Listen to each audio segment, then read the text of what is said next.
No texto que nós vimos na semana passada, irmãos, em Mateus capítulo 11, versos 1 a 19, nós vimos o início de uma mudança importante no ministério público de Jesus.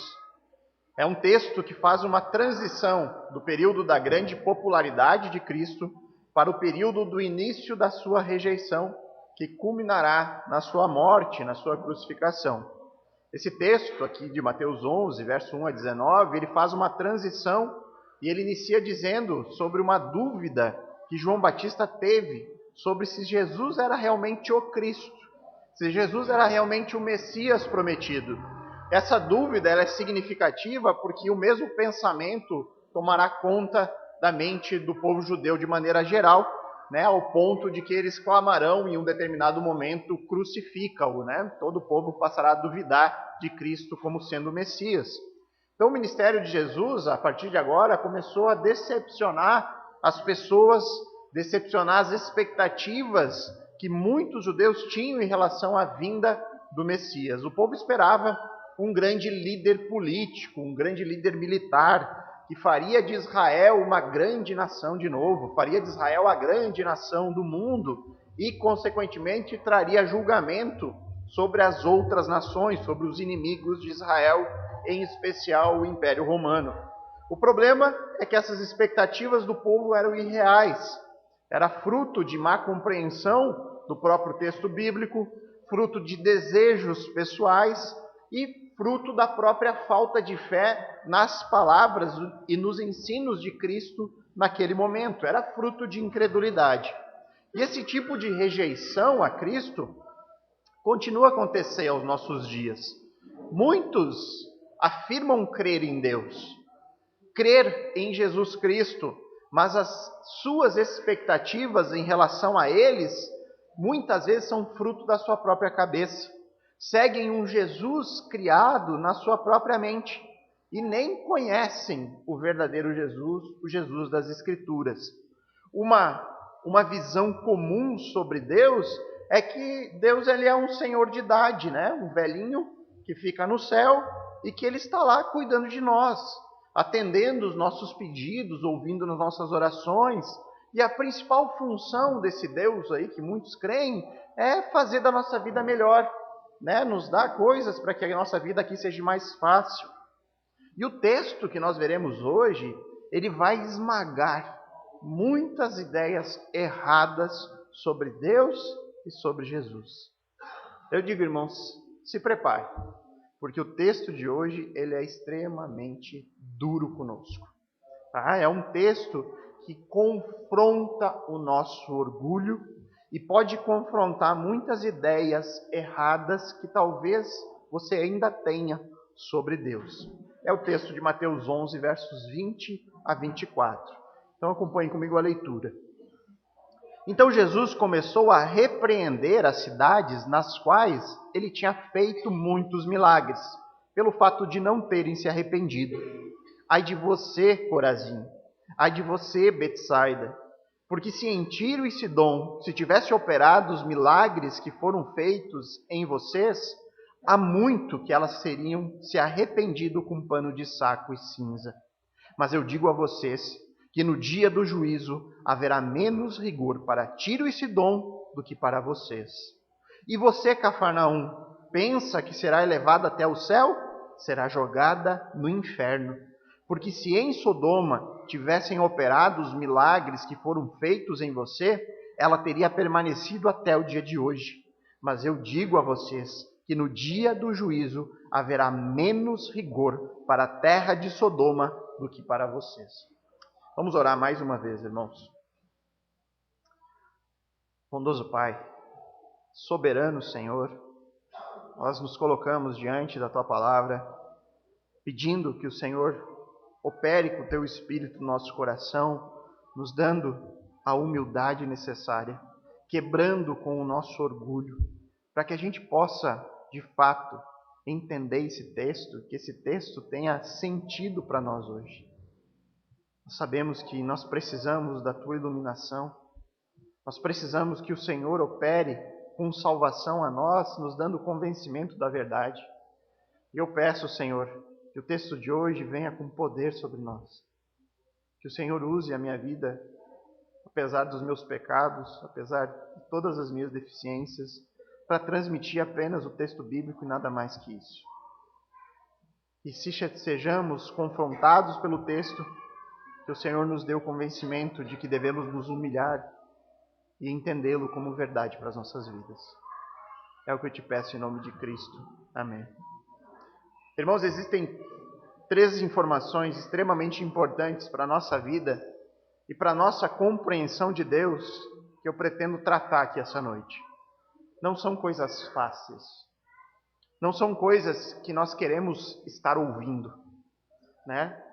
Não são coisas que agradam os nossos ouvidos humanos, mas são coisas que são vitais para a nossa vida e são principalmente vitais em relação à nossa eternidade. O que será de nós quando a nossa verdadeira vida chegar? Não falar sobre essas coisas duras, ignorar textos que nos confrontam pessoalmente. E aí eu digo que seria muito mais fácil para mim como pregador escolher textos, né, ir lá em palavras que são agradáveis, em mensagens que são positivas e vir aqui e pregar só coisas boas. E não lidar com tantos e tantos textos que nos confrontam e que nos humilham em diversos sentidos. Mas aí eu seria como aquele médico que ao ver o seu paciente com câncer, diz para ele que ele não tem nada, porque ele não quer magoar os sentimentos daquela pessoa. Diz para ele, olha, você não tem nada, você não está doente, mesmo sabendo que ele está com câncer grave. O médico assim seria um péssimo médico. Ele não quer o melhor para o seu paciente. Por isso, irmãos, eu espero estar aqui oferecendo para vocês um tratamento forte. Um tratamento que pode ser doloroso em determinados momentos. Mas eu tenho a certeza que se você se submeter ao texto bíblico, esse tratamento trará a você restauração. E que assim seja entre nós aqui essa noite. Então, a primeira informação importante que eu quero tratar aqui, que está claramente relatada no texto, é sobre a realidade do juízo de Deus.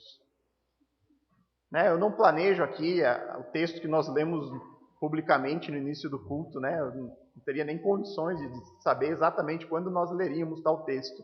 Mas o texto de Romanos 2 hoje falou sobre o juízo de Deus. Exatamente algo que será tratado aqui.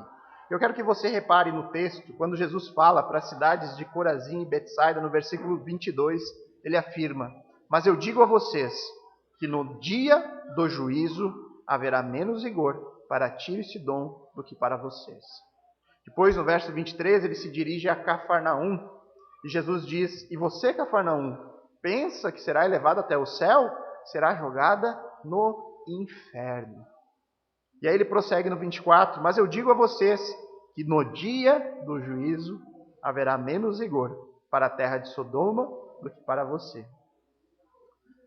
Algo que eu tenho enfatizado aqui sempre na exposição do Evangelho de Mateus é que Mateus ele não organizou o seu Evangelho de maneira cronológica. Você já deve estar, se você frequenta aqui regularmente, você está careca de saber disso. Não existe uma linha de tempo organizada aqui por Mateus, de eventos sequenciais na vida de Jesus. Mateus ele organizou de maneira lógica, de acordo com a intenção, daquilo que ele queria transmitir para o público, para os seus leitores. E aí eu quero mostrar como isso é claro aqui. Lembram qual foi a essência da dúvida de João Batista no texto anterior? João, ao saber das obras de Jesus, ele ficou em dúvidas se ele era mesmo Cristo, se ele era o mesmo Messias que haveria de vir. E por qual motivo João teve essa dúvida? Porque não havia ainda no ministério público de Jesus a presença do juízo anunciado pelos profetas como sendo uma marca da chegada do reino dos céus. Então as profecias, elas indicavam, profecias do Antigo Testamento, na sua grande maioria, que o Messias chegaria ao mundo e restauraria Israel e julgaria os inimigos de Israel. Essa é a sequência. Jesus vem, restaura e julga. E aí João, neste momento, onde ele estava preso, ele ficou em dúvida. Ele se encontrava nas mãos do maior inimigo de Israel. Não havia nada de juízo ainda chegando naquele momento. Ele começou a duvidar, será que Jesus é mesmo? Será que a gente entendeu errado? Se ele é mesmo Messias, porque cadê o juízo? E aí qual texto que Mateus coloca imediatamente depois da dúvida de João. Ele coloca um texto que fala abundantemente de juízo. Mateus quer informar aos seus leitores que o dia do Senhor acontecerá. Esse dia não foi esquecido. O momento certo, o juízo vai vir. Se existe algo que a palavra de Deus não esconde de nós, é essa realidade. Que haverá um dia em que seremos julgados. Que haverá um dia em que estaremos diante de Deus e prestaremos conta da nossa vida, dos nossos atos diante dele. Mateus já falou sobre isso um pouquinho, ali no capítulo 10, no verso 15. E ele vai falar mais ainda no capítulo 12, no verso 36, onde ali é dito por Jesus: digo a vocês que no dia do juízo as pessoas darão conta de cada palavra inútil que proferirem. E aí ele prossegue falando sobre isso. E eu vou dar mais alguns exemplos de textos que tratam sobre o dia do juízo. Atos 17:31 diz assim: porque Deus estabeleceu um dia em que julgará o mundo com justiça. Ainda, 2 Pedro 2:9 diz assim: o Senhor sabe livrar da provação os piedosos e manter os injustos sob castigo para o dia do juízo. E aí um texto que é mais clássico e direto, Apocalipse 20, versos 11 a 13, onde João diz: vi um grande trono branco e aquele que está sentado nele. A terra e o céu fugiram da presença dele e não se achou lugar para eles. Vi também os mortos, os grandes e os pequenos, que estavam em pé diante do trono. Então foram abertos livros. Ainda outro livro, o livro da vida, foi aberto. E os mortos foram julgados, segundo as suas obras, conforme o que estava escrito nos livros. O mar entregou os mortos que nele estavam. A morte e o inferno entregaram os mortos que neles havia. E foram julgados, um por um, segundo as suas obras. Esses são apenas alguns textos que falam sobre a realidade do juízo. Você pode até não crer em nada disso, mas não é possível negar a realidade de que a Bíblia traz essa advertência de maneira muito clara e enfática. Eu vou ler só mais um texto, porque ele é muito explícito nesse sentido. É Salmo 7, versos 11 a 13, diz assim: Deus é justo juiz. Deus que sente indignação todos os dias. Se alguém não se converter, Deus afiará a sua espada. Já armou e deixou pronto o seu arco. Para ele já preparou armas mortais. Fez as suas setas inflamadas. Só esse texto aqui, irmãos, Salmo 7, ele traz uma imagem de Deus que certamente choca a maioria das pessoas que imaginam Deus como um Senhor bonzinho que vive só para fazer o bem. A palavra de Deus revela um Deus indignado. Um Deus que está afiando a sua espada. Um Deus que está se preparando para o dia de condenação. São textos duros. São textos difíceis de lidar. São textos que muitas vezes chocam aquela ideia que nós tínhamos sobre Deus. Que nós aprendemos da cultura, que nós aprendemos dos nossos pais, que nós aprendemos em outras religiões. E aí a gente se depara com o texto bíblico e ele mostra um Deus indignado. Um Deus que está com o arco pronto. É como se Deus já tivesse armado aquele arco em direção aos incrédulos. E sabe como você fica ali segurando a posição e o braço começa a tremer porque você está fazendo força e uma hora vai soltar? Essa é a ideia de Salmo. Deus está ali com o arco apontado e o seu braço está tremendo, ele está pronto para soltar. Essa é uma imagem de Deus que a gente não quer ter. Mas é a imagem de Deus que a Bíblia nos revela, que Ele revelou para nós. Mas voltando à questão do dia do juízo, eu fico pensando, se saísse uma notícia, irmãos, na mídia aí, de que vai cair um meteoro na Terra. E aí é uma data próxima, mas não se sabe precisar exatamente o dia. Sabe que vai cair. Tá lá, a NASA indicou lá, vai cair o tal do meteoro. É para alguns dias, é num futuro próximo, mas não sabemos exatamente quando. E aí, o governo, o Estado se mobiliza para, né, tentar uma forma de salvar as pessoas, e vai lá e cria lá um bunker lá, troço subterrâneo lá, e convoca as pessoas. Olha, quem quiser se proteger aqui, venha até nós, se cadastre aqui, que nós vamos tentar salvar o máximo de pessoas possíveis. Eu tenho certeza, irmãos, que mesmo sem nós podermos confirmar essa notícia, mesmo sem a gente poder ter certeza de que de fato esse meteoro, estão dizendo, né? Mas a gente não tem como saber exatamente se isso é verdade. Nós iríamos lá fazer o que fosse preciso para sermos salvos. Nós iríamos lá fazer o cadastro, nós iríamos enfrentar a fila, nós tentaríamos salvar a nossa família, a nossa vida de todos os jeitos. E aí nós temos um livro que sobrevive ao tempo, né, que tem sobrevivido a inúmeros ataques de pessoas que tentam e tentam desacreditá-lo. E neste livro fala sobre um dia final. Esse livro ele é muito detalhado. Ele diz o que vai acontecer conosco no fim dos tempos. E além disso, ele nos mostra claramente um caminho para escaparmos desse fim que é trágico. E o que acontece? A maioria das pessoas não quer nem saber, não quer nem ler, não quer nem verificar se o livro merece ou não a nossa atenção. Não vai investigar se merece ter crédito o livro ou não. Essa atitude das pessoas é como se elas ignorassem a notícia do meteoro. É como se elas dissessem, não, está dando em todo lugar, mas isso não vai acontecer. Isso é verdade, isso é mentira. Isso não tem sentido nenhum, não vai acontecer. E ignorasse completamente os avisos.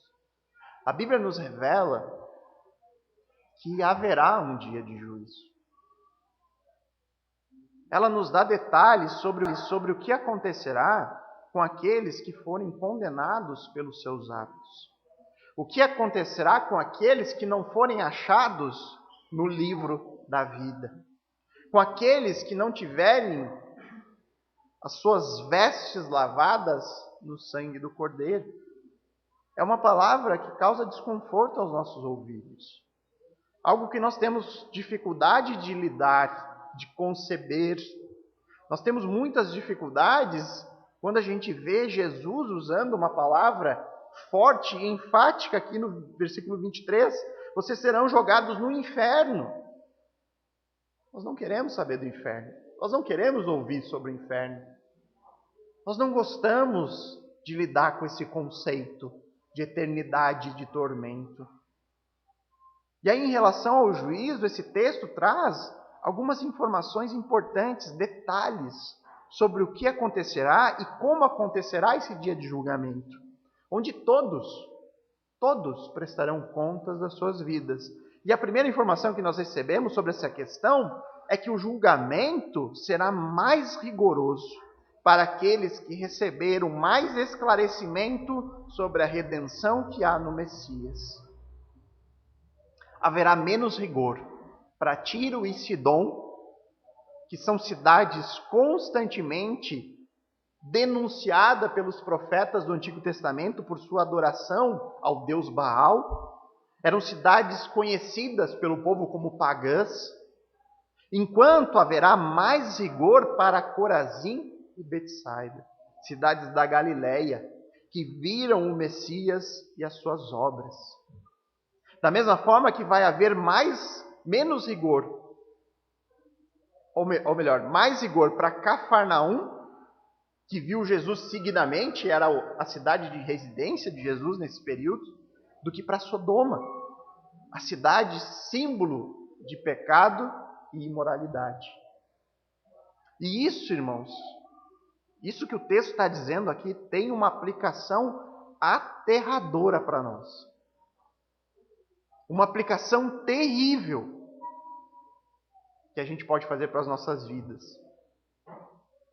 Você está ouvindo nesta noite sobre o juízo e sobre como ser salvo do juízo.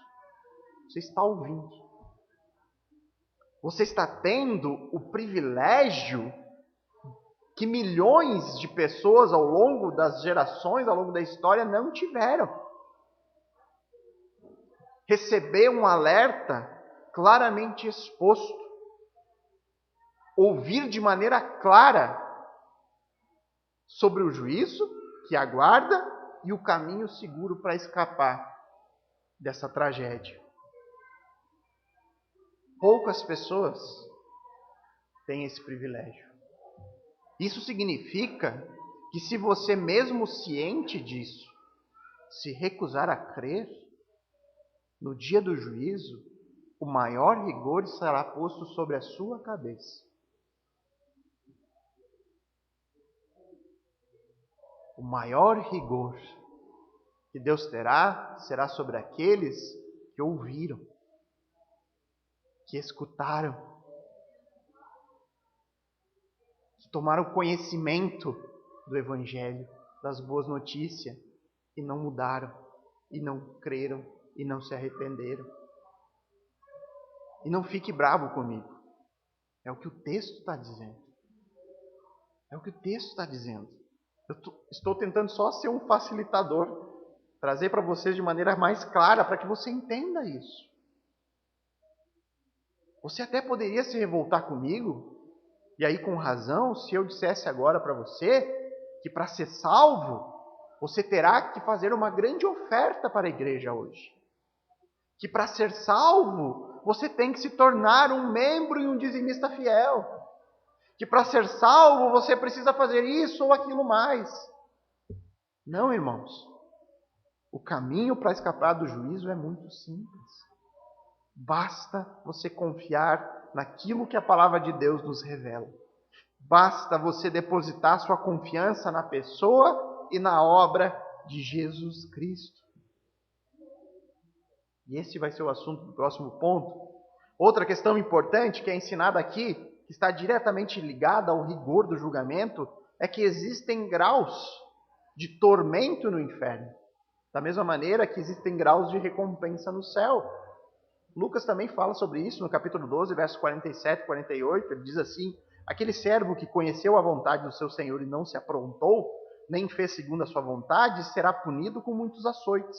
Agora, porém, aquele que não soube a vontade do seu senhor e fez coisas dignas de reprovação, levará poucos açoites. Mas aquele a quem muito foi dado, muito lhe será exigido. E aquele a quem muito se confia, muito mais lhe pedirão. O alerta é claro, é em alto e bom som. Está aqui para todo mundo ler e tirar suas conclusões. A Bíblia nos revela o que nós devemos esperar no fim da nossa jornada, o que acontecerá com as nossas vidas. É fácil lidar com isso? É fácil lidar com esses conceitos? Não. Mas terrível seria se a Bíblia ficasse apenas nisso. Se ela ficasse apenas no aviso. O desastre se aproxima, se virem. Como se nós recebêssemos a notícia do meteoro e que dissesse: olha, vai cair em tal dia, não há esperança. Todo mundo vai morrer. Não tem o que fazer. Mas a Bíblia não é assim. Ela diz que acontecerá. E ela indica o caminho, o que nos conduz ao próximo ponto. Há como escapar do dia do juízo? Eu peço para você reparar no verso 20. Então Jesus começou a repreender as cidades nas quais ele tinha feito muitos milagres, pelo fato de não terem se arrependido. E aqui está o motivo da repreensão de Jesus. O motivo pelo qual, no dia do juízo, haverá mais rigor contra essas cidades. O motivo é pelo fato de não terem se arrependido. Diante da pregação do Evangelho do Reino e diante das obras de Cristo, dos seus milagres, eram obras que autenticavam a pregação, que demonstravam a autoridade de Jesus como Messias, que era uma prova cabal da sua messianidade. Essas cidades permaneceram com o coração endurecido. Não houve arrependimento, eles permaneceram na incredulidade. E aí o versículo 23 também traz informações importantes. Jesus diz: e você, Cafarnaum, pensa que será elevado até o céu? Será jogado no inferno. Porque se em Sodoma se tivesse operado os milagres que foram feitos em vocês, ela teria permanecido até o dia de hoje. Então, segundo Jesus, Cafarnaum pensava que seria elevada ao céu. E elevada aqui tem um sentido de exaltada, tem um sentido de orgulho. Era um orgulho que dominava o coração dos moradores dessa cidade. A verdade é que por trás de toda a incredulidade vai haver orgulho. E aí então Jesus usa o exemplo de Sodoma, a cidade que recebeu o juízo de Deus. E já no tempo presente, por conta da sua muita iniquidade, por conta dos seus muitos pecados, você lê a história lá em Gênesis 19. A imagem de hoje é até relacionada a isso, né? O julgamento de Deus sobre as cidades de Sodoma e Gomorra. E Jesus afirma que se naquela cidade perversa, Jesus tivesse operado os milagres que ele fez em Cafarnaum, eles teriam se arrependido dos seus pecados. É isso que Jesus diz aqui. E Jesus vai além, no verso 24, ele diz que mesmo que o juízo já tenha caído sobre Sodoma, porque Deus julgou e mandou destruição sobre a cidade, existe um outro juízo, esperando pelos habitantes daquela cidade. Aquele foi uma prévia. Haverá um outro e mais importante. E nesse dia futuro, Deus vai ter mais tolerância com aquela cidade perversa do que com os moradores de Cafarnaum. O pecado da incredulidade e do orgulho é nos motivos pelo qual Cristo adverte severamente essas cidades sobre o seu destino, sobre o dia do juízo, onde Deus terá muito mais rigor contra eles no seu julgamento, porque eles viram as obras de Cristo e permaneceram incrédulos, orgulhosos, do que com muitas outras cidades que não tiveram esse privilégio, porque se tivessem tido, teriam se arrependido. Agora, por que saber sobre esses pecados que essas cidades, alvo da repreensão de Jesus, praticavam, é importante para nós? Porque isso nos indica o caminho de escaparmos do juízo. O primeiro passo para nós tomarmos, e aí sim estarmos seguros em relação ao dia que estaremos diante de Jesus, prestando contas da nossa vida, é o reconhecimento do nosso estado atual. O reconhecimento do pecado. O reconhecimento de que nascemos incrédulos, orgulhosos. É por isso que a palavra de Deus nos revela, porque nós não teríamos condições de reconhecer por nós mesmos. Precisa a Bíblia nos dizer que somos pecadores, que nascemos assim. A Bíblia expõe para nós isso, porque nós não seríamos capazes de chegar a essa conclusão. E a palavra de Deus diz lá em Salmo 51, versos 3 a 5, pois eu conheço as minhas transgressões, e o meu pecado está sempre diante de mim. Pequei contra ti somente, e fiz o que é mal aos teus olhos. Eu nasci na iniquidade, e em pecado me concebeu a minha mãe. Pega Romanos 3, versos 10 a 12. Como está escrito, não há um justo, nenhum sequer. Não há quem entenda, não há quem busque a Deus. Todos se desviaram, e juntamente se tornaram inúteis. Não há quem faça o bem, não há nenhum sequer. Portanto, o primeiro passo para escaparmos do juízo é reconhecermos essa condição inata. O pecado não é uma lista de crimes que você não pode cometer. E aí, caso eu não caia nesses crimes, eu vou ser considerado bom o suficiente e digno de estar no céu. Isso não existe, irmãos. Muitos pensam no pecado dessa forma. Eu não roubei, não matei, não fiz mal para ninguém, então eu mereço ser salvo. Eu vou ser salvo por isso. Esse é um erro terrível que as pessoas cometem. O pecado é uma condição interior nossa. Nós nascemos pecadores. O pecado não é só o erro, a transgressão, é o romper a lei, ir contra a desobediência, não é só isso. As nossas transgressões são só as evidências do problema que está no coração. E se você ainda duvida disso, irmãos, de que somos maus mesmo, basta nós pensarmos numa situação bem prática. Se eu dissesse para você que domingo que vem não vai ter pregação, domingo que vem nós vamos ter aqui um compilado dos seus pensamentos da última semana. Eu vou ler para os irmãos tudo aquilo que você pensou durante a semana. Eu tenho certeza que você não viria para o culto. Tenho certeza que você não estaria aqui para ouvir os seus próprios pensamentos. Isso mostra o quanto nós somos maus. Nós somos pecadores, irmãos.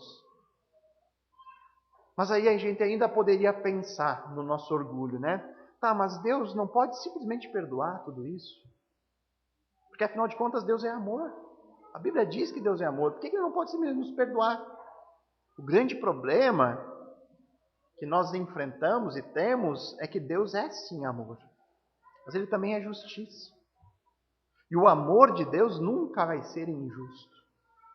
A ira de Deus, que recairá sobre os pecadores no juízo, são nada mais do que a sua reação da sua santidade contra o pecado. As pessoas tentam não lidar com esse lado de Deus que a Bíblia claramente nos revela, que é a ira de Deus. Existe um Deus irado. Elas pensam, não, Deus não pode se irar, porque Deus é bom, Deus é bonzinho, Ele não pode ser irado. Mas, irmãos, eu vou usar aqui uma ilustração que o Paul Washer fala bastante.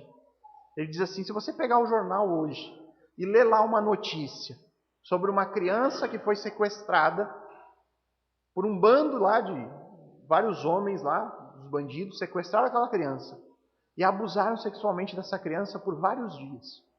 E aí torturaram essa criança mais uns tantos dias. E aí então eles mataram a criança. E aí você lê aquela notícia, se você não se indignar, se você não ficar profundamente irado contra aquilo, isso é sinal que você é tão mal quanto aqueles que praticaram.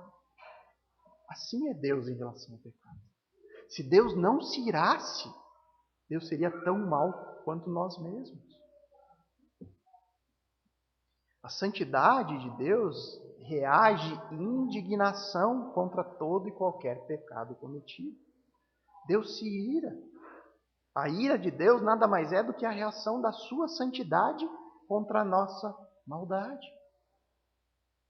E aí então, irmãos, depois de reconhecer isso, nós nos vemos numa situação muito difícil. Se eu tenho esse problema, se eu nasci nessa condição, pecador, e se há um Deus santo que se indigna contra o meu pecado, como resolver isso? Se a obediência não é o caminho, afinal de contas todos pecaram, o que nos resta? A resposta está na palavra de Deus, em João 3, 16 a 18. Porque Deus amou o mundo de tal maneira que deu o seu Filho unigênito, para que todo o que nele crê não pereça, mas tenha vida eterna. Porque Deus enviou o seu Filho ao mundo não para que condenasse o mundo, mas para que o mundo fosse salvo por ele. Quem nele crê não é condenado, mas o que não crê já está condenado, porque não crê no nome do unigênito Filho de Deus. Esse texto de João encaixa muito bem com as palavras de Cristo que nós estamos analisando aqui em Mateus. Jesus não estava condenando aquelas cidades de Corazim, Betsaida e Cafarnaum. Esse ai aqui de Jesus não é um ai de condenação, é um ai de compaixão. É diferente. Jesus veio para salvá-las. O juízo já estava sobre elas por conta da sua incredulidade e do seu orgulho. Mas essas cidades escolheram permanecer nos seus pecados, permanecer debaixo do juízo. Amaram mais as trevas do que a luz. E todos nós estamos nessa mesma situação. Nós nascemos debaixo do juízo. O nosso julgamento está marcado. Qual a única forma de escapar dessa terrível realidade? Crer no Filho. Crer em Jesus como seu Salvador pessoal. Não existe nenhum outro caminho, segundo a palavra de Deus, segundo aquilo que Cristo ensinou. E aí eu apelo a vocês aqui, irmãos. Não confie no seu coração se ele diz que você não é tão mal assim. Ah, mas eu não sou tão mal assim quanto o pastor está dizendo. Não confie no seu coração. Não acredite no seu sentimento de que você é uma boa pessoa. Porque o nosso padrão de comparação é sempre os outros. Eu me comparo com as outras pessoas e aí eu me acho melhor que os outros. Só que, biblicamente, o nosso padrão de comparação é Deus. É Cristo. É a santidade dele que foi manifestada na lei. E uma lei que nos joga na nossa cara, que nos mostra apenas uma coisa: nós somos incapazes de cumprir. Pegue apenas o primeiro grande mandamento, segundo Jesus Cristo. Ame o Senhor teu Deus de todo o seu coração, de toda a sua alma e de todo o seu entendimento. Esse é o primeiro grande mandamento, segundo Cristo. E eu digo para vocês, nunca, nenhum de nós chegou nem perto de cumprir esse mandamento. Nenhum de nós. Nenhum de nós, em nenhum momento da nossa vida, chegamos perto de amar a Deus com todo o nosso coração, com todo o nosso entendimento e com toda a nossa força. Nunca, irmãos. Nós não cumprimos nem o primeiro. Portanto, não brinquem com isso. Se arrependam, reconheçam o seu pecado e creiam em Jesus Cristo. Porque do contrário, irmãos, naquele dia, no dia em que você estiver diante do Criador, você vai se lembrar dessas palavras de hoje. E aí será tarde para o verdadeiro arrependimento. E aí você terá que conviver eternamente com isso. E o meu apelo é simples, irmãos. Creia em Jesus como seu Salvador. Lave as suas roupas sujas no sangue do Cordeiro e seja salvo por Ele. Essa é a única maneira de nós escaparmos da condenação no dia do juízo. É a única forma, irmãos. Não é fazer parte de uma igreja ou de outra. Não é fazer isso ou aquilo. Não é ser bom ou não ser bom. É crer em Jesus. O Jesus da Bíblia, das Escrituras. É confiar nele e exclusivamente nele. Faça isso hoje e seja salvo. O terceiro ponto dessa pregação, irmãos, é algo que nos humilha profundamente. Nos humilha ainda mais do que tudo que nós falamos aqui essa noite. É ainda pior. É uma coisa que muitos não conseguem nem lidar. É muito difícil alguém que tenha descoberto essas verdades aqui que nós vamos ver e que não tenha perdido o sono com isso alguma vez na vida. Mas é algo que é ensinado de maneira muito clara aqui no texto, que é a soberania de Deus na salvação. Vamos fazer uma leitura novamente dos versículos 21 e 23, para que fique bem claro o peso e a importância dessas palavras de Jesus aqui. Ele diz ali, ai de você, Corazim, ai de você, Betsaida, porque se em Tiro e Sidom se tivessem operado os milagres que foram feitos em você, há muito que eles teriam se arrependido com um pano de saco e cinza. E você, Cafarnaum, pensa que será levado ao céu? Será jogada no inferno. Porque se em Sodoma se tivesse operado os milagres que foram feitos em você, ela teria permanecido até o dia de hoje. Nós estamos aqui, irmãos, diante de um oceano profundo. São ensinos que vão muito além da nossa capacidade de compreensão, mas que revelam informações importantes sobre o Deus das Escrituras. Jesus está dizendo que se ele tivesse se revelado para os moradores de Tiro, Sidom e Sodoma, se ele tivesse feito os mesmos milagres que ele realizou em Corazim, Betsaida e Cafarnaum, as pessoas dessas outras cidades teriam se arrependido dos seus pecados, teriam confiado no Messias, ou seja, pessoas dessas cidades teriam sido salvas. E há duas coisas importantes nisso que tratam sobre a pessoa de Deus e a salvação para os homens. A primeira é que esse texto nos mostra que o conhecimento de Deus vai além da realidade criada. Deus conhece a realidade hipotética. Traduzindo, Deus sabe o que aconteceria diante desta ou daquela outra circunstância. O conhecimento de Deus não é limitado, ele é infinito. Ele sabia exatamente o que aconteceria se, hipoteticamente, Jesus tivesse ido para Tiro e Sidom, ao invés de Corazim e Betsaida. Deus sabia que pessoas se converteriam lá. Sabia que Jesus seria aceito pelas pessoas. E nisso nós temos a coisa mais difícil para nós engolirmos. A dúvida que certamente vem é, mas então por que Jesus não foi para lá? Por que Deus enviou o seu filho para cidades que ele sabia que as pessoas lá o rejeitariam? E a resposta é ainda mais dura. porque Deus assim quis. E aí eu lembro para vocês um texto de Isaías 46, 9 e 10, que diz: lembrem-se das coisas passadas, das coisas da antiguidade, que eu sou Deus. Não há outro. Eu sou Deus e não há outro semelhante a mim. Desde o princípio anuncio o que há de acontecer, e desde a antiguidade revelo as coisas que ainda não sucederam.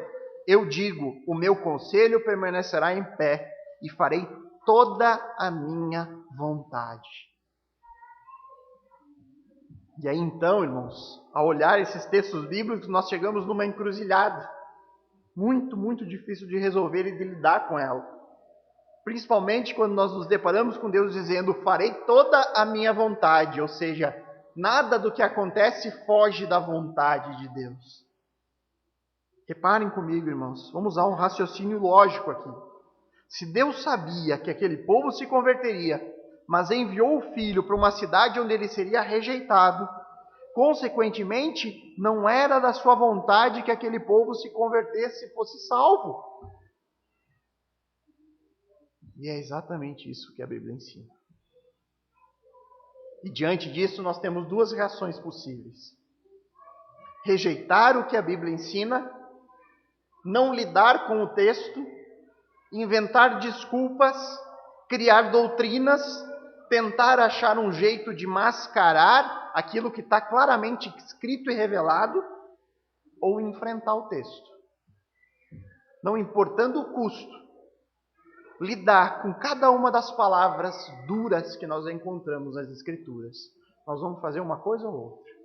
Ou nós vamos fugir, começar a escolher só textos agradáveis, para não ter que lidar com essas coisas, ou então nós enfrentamos. Não importa onde isso vai nos levar, mas nós vamos até o fim. E aí terão aqueles que vão dizer, mas Deus seria injusto se ele fizesse isso. Portanto, como Deus não pode ser injusto, porque ele é santo, esse texto não pode significar isso que está dizendo aqui. Não pode ser literal isso aqui. Eu me recuso a acreditar nisso. E pessoas que agem assim esquecem de outros tantos textos que mostram o contrário, como, por exemplo, aquilo que Paulo lidou já com pessoas assim, na carta aos Romanos. Paulo lidou com pessoas que pensaram assim a respeito da soberania de Deus e disseram para ele, mas Deus é injusto se ele faz esse tipo de escolha. Não pode. Eu não quero esse Deus para mim. Não pode ser verdadeiro. E aí nós encontramos lá naquele capítulo, que é um dos mais temidos pelas pessoas, o capítulo 9 de Romanos, eu vou ler só os versos 14 a 18. Que diremos então? Que Deus é injusto? Ele está lidando com essa mesma questão. O que vamos dizer? Deus é injusto? Paulo responde, de modo nenhum. Pois ele diz a Moisés, terei misericórdia de quem eu tiver misericórdia, e terei compaixão de quem eu tiver compaixão. Assim, pois, isso não depende de quem quer, ou de quem corre, mas de Deus, que tem misericórdia. Porque a Escritura diz a Faraó, foi para isso mesmo que eu levantei, para mostrar a você o meu poder, e para que meu nome seja anunciado em toda a terra. Logo, e aí vem a parte que desce aqui engasgado, Deus tem misericórdia de quem quer, e também endurece quem Ele quer. E aí nós nos vemos como? Como barro, que é a sequência do texto. Aí nós nos colocamos no lugar do barro na mão do oleiro, onde nós somos só o barro, e o oleiro faz de nós o que ele bem quiser. Sabe por que esse texto ofende tanto as pessoas? Sabe qual o motivo que muitos chegam diante do fato de Deus ser soberano na salvação e dizer que se fosse assim ele seria injusto? Isso acontece porque as pessoas acham que Deus é devedor delas. As pessoas se acham boas em si mesmas, se acham merecedoras do favor divino. E é sobre isso que nós encontramos a segunda verdade aqui contida nesse texto. Deus não deve nada a ninguém. Deus não deve nada aos homens. Se Deus devesse algo para nós, aí sim ele seria injusto ao não se revelar de maneira especial a todos. Mas Deus não precisa se revelar a ninguém. Deus não precisa pregar o evangelho para ninguém. Ele não nos deve nada. Tudo que ele faz é de acordo com a sua soberana vontade. Deus escolheu se revelar a Abraão e não ao vizinho dele. Deus escolheu Jacó ao invés de Esaú. Deus escolheu cada pessoa no seu plano da redenção. Deus escolheu cada um dos que seriam salvos. Salvos do quê? Do seu próprio pecado. E ele fez isso não porque ele achou algo de bom em cada uma dessas pessoas, mas porque ele exerceu misericórdia de quem ele bem quis. Deus escolheu se revelar a nós. Deus decidiu que cada um de nós tivéssemos acesso à sua revelação. Cada um de nós tivéssemos acesso à sua palavra. Da mesma forma que no texto nós analisamos que ele decidiu se revelar a algumas cidades e não a outras. E duas reações são possíveis para nós aqui hoje.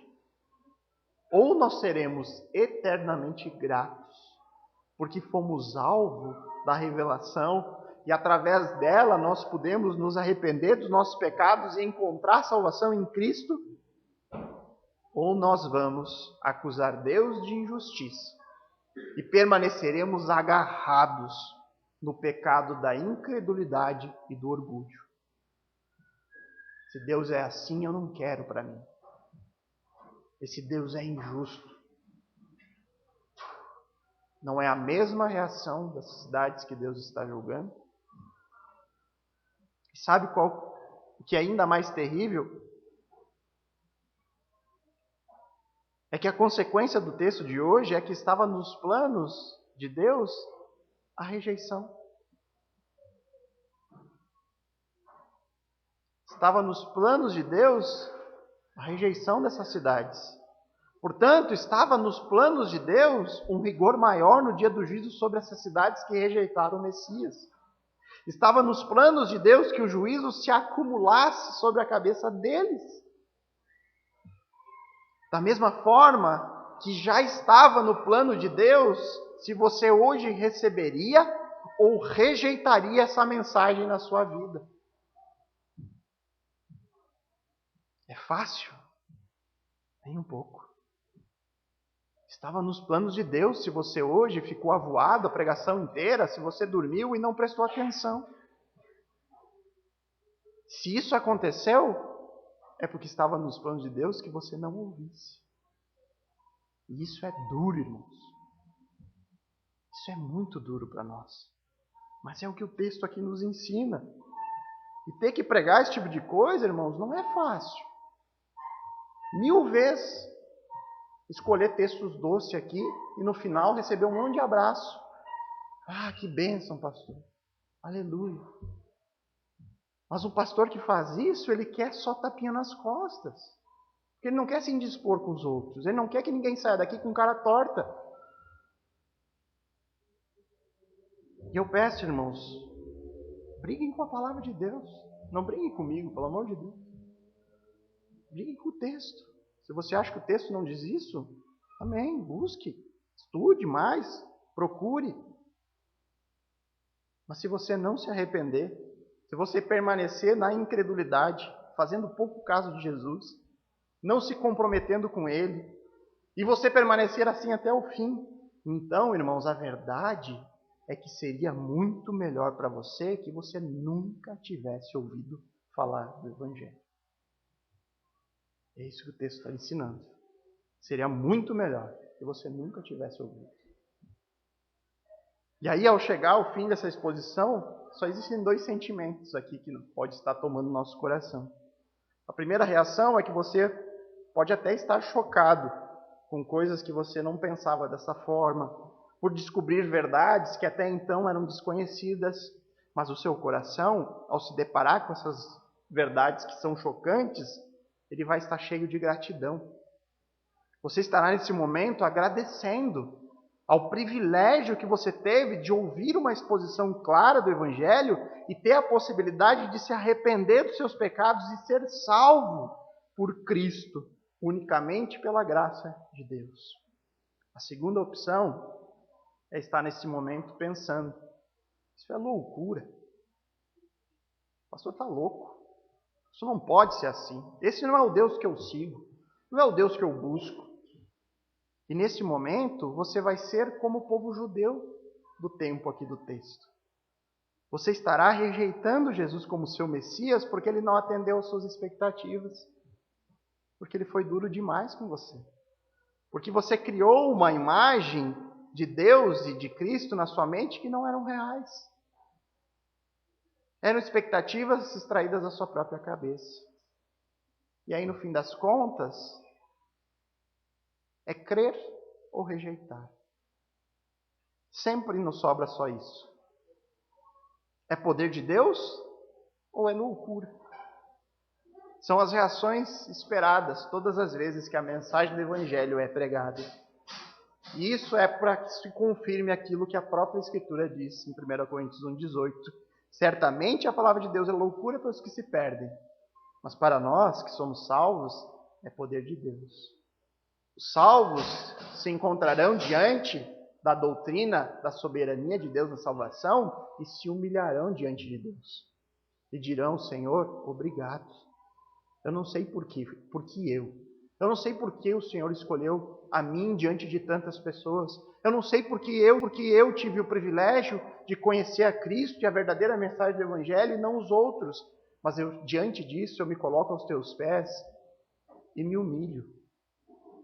E reconheço que eu sou salvo pela graça. Unicamente por isso.